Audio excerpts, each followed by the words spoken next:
Bismillahirrahmanirrahim. Assalamu alaikum dear students. This is Dr. Shahana and today we are starting another topic of the hematological parameters. The book I refer is the lecture note and the pharmacotherapy handbook of the Vibra and the updated version of the pharmacotherapy book edited by the Cat Wixley is being uploaded in the Google class. What is sideroblastic anemia? Sideroblastic anemia describes a group of anemias that are characterized by the presence of abnormal erythroblasts that are called as the ring sideroblast in the bone marrow. So in case of the normal erythroblast, it contains some iron granules, while sideroblasts are defective erythroblasts which contain an excess of iron granules in the mitochondria.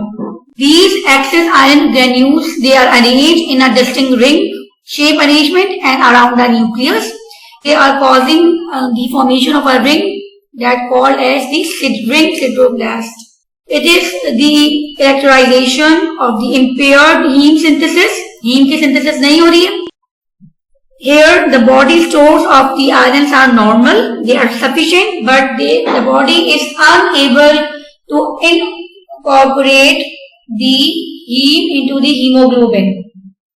They are of two types, hereditary sideroblastic anemias and the acquired type of the sideroblastic anemias. So, there is a defect in the erythroblast that are premature cells of the bone marrow, having a ring of the sideroblastic type shape. What are the causes of this disease? The major cause is the X chromosome linked pattern of the inheritance, that is the hereditary factor that runs in the family, and basically it is an autosomal recessive disease. The main defect is in the reduction in the activity of the enzyme 5-amino levulinic synthase ALS के नाम से acronym है, and there are certain other types of rare mitochondrial defects that lead to the generation of the ring around the erythroblast in the bone marrow. There is sometimes an acquired form in which there is a myeloproliferative disorders like anemia, like myelodysplasia, that is due to the bone marrow suppression or due to any type of refractory anemia or due to the ingestion of drug. It is also associated with the drug toxicity along with the copper deficiency, especially that is observed in case of the alcoholism. What are the drugs that lead to the sideroblastic anemia? These are some disorders. These disorders are the myelodysplastic syndromes like myeloid leukemia, myeloma, or any other collagen disease.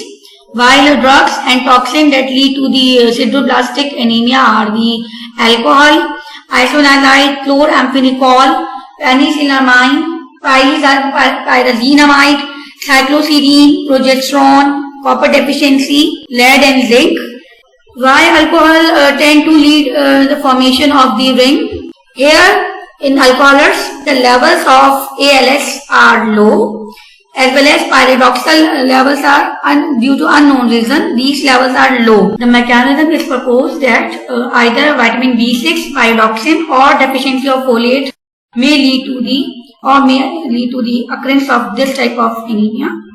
So in such situation, usually prophylactically vitamin B6 and folate supplements are recommended to prevent this situation. Chloramphenicol and linezolid, they are also a putative agent that causing the sideroblastic anemia, especially in case of overdosage. Mainly this is the protein synthesis inhibition of the mitochondria. Furthermore, sideroblastic anemia is also associated with the copper deficiency.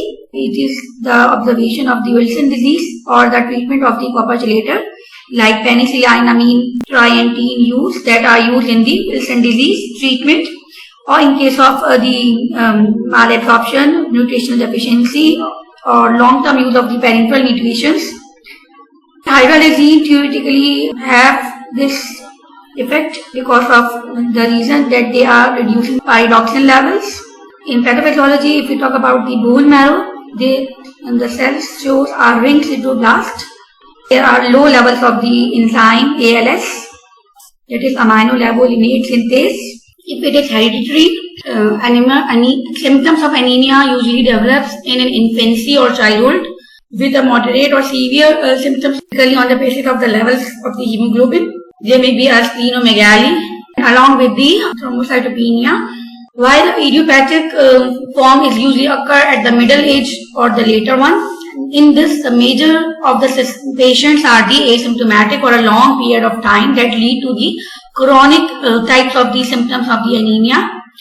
And in this, after when there is a hallmarks of the anemia, there may be a fatigue, reduced exercise tolerance, there may be a dizziness, there may be the enlargement of the lymph nodes, there may be a heart failure or liver failure depending upon the severity of the anemia, and the accumulation of the iron in these organs, and there may be a dyspnea, there may be exertional angina, there may be slight jaundice, there may be hepatosplenomegaly.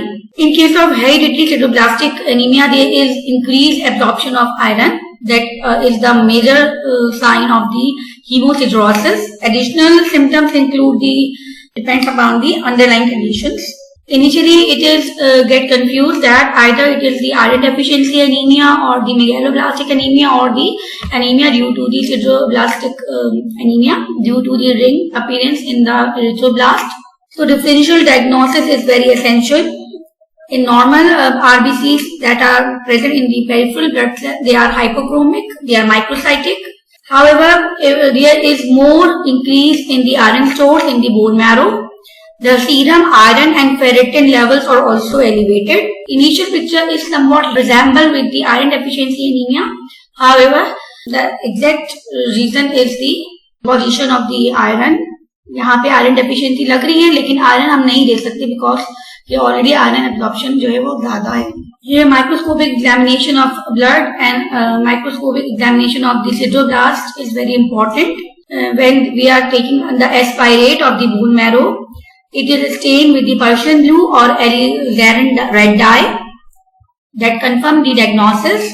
Disease precursors may be megaloblastic with aniocytosis, that is the abnormal variation in the RBC size. हमें जो RBC का size है वो uniform नहीं मिल रहा. There is anisocytosis and there may be ookilocytosis, that is the abnormal variation in the shape of the RBC. पहले तो variation है anisocytosis जिसमें साइज ऑफ आरबीसी कुछ बड़े हैं कुछ छोटे हैं. that reflects anisocytosis, while we have ookilocytosis that shows the abnormal variation in the RBC shape.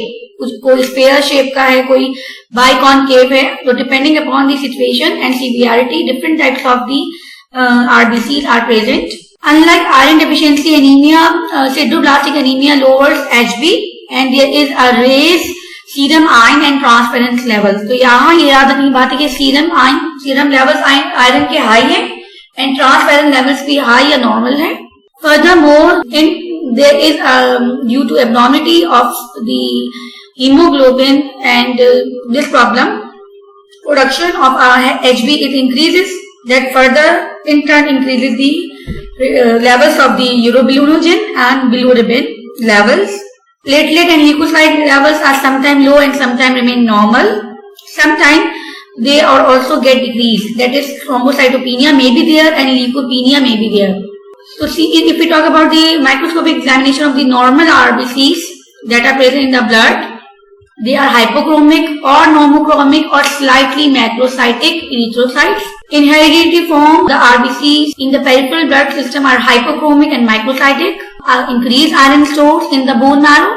The levels of serum iron and ferritin are also increased. Very difficult to treat. The treatment is mostly supportive. Acquired form is basically depend on the eliminating any reversible problems like medications. If they are using by a person, then we have to stop the medicines. Several types of medicines we have discussed that they are causing the sideroblastic anemia. If we stop these medications, the condition will resolve. The patient should be investigated for the copper deficiency and folate deficiency. Their levels are low, then it need to be treated by their supplementations. If it is a hereditary form, depending upon the severity, the last choice is the blood transfusion. As we have discussed that the enzyme is deficient here, ALAS enzyme, that is 5-amino levuliniate synthase enzyme is deficient, and for this enzyme that requires a cofactor that is dependent on vitamin B6, pyridoxine. So pyridoxine therapy may be beneficial in some cases, like if the person is on the doses of 200 to 600 mg daily, it may benefit and have a positive response that responds quickly to recover from the sideroblastic anemia. So underlying cause is very important to determine the type of the titrant and to determine the hereditary condition. In case of the hereditary sideroblastic anemia, several week therapy will be given with high doses of the pyridoxine. In case of acquired form, especially in the elderly patient, they are less likely to improve quickly and they are more likely to develop serious complications. Here we can use defuroxamine to decrease the chronic iron toxicity and chronic iron overload in selected patients. If furthermore they need blood transfusions for proper functioning of the hematological functions of the respiration and metabolism. For that, carefully cross-matching transfusion is necessary, along with the high dose of the androgens are the part of the effective palliative measurement. Furthermore, this treatment is also reserved for the refractory type of the patients, in which as the condition is very refractory to the treatment and usually that occur due to the acute leukemias or other respiratory cardiac complications. In case of secondary acquired form, they are generally subside after the stopping of the drug or toxin. Here, folic acid supplementation may also be beneficial when the RBC smear showing the megaloblastic changes.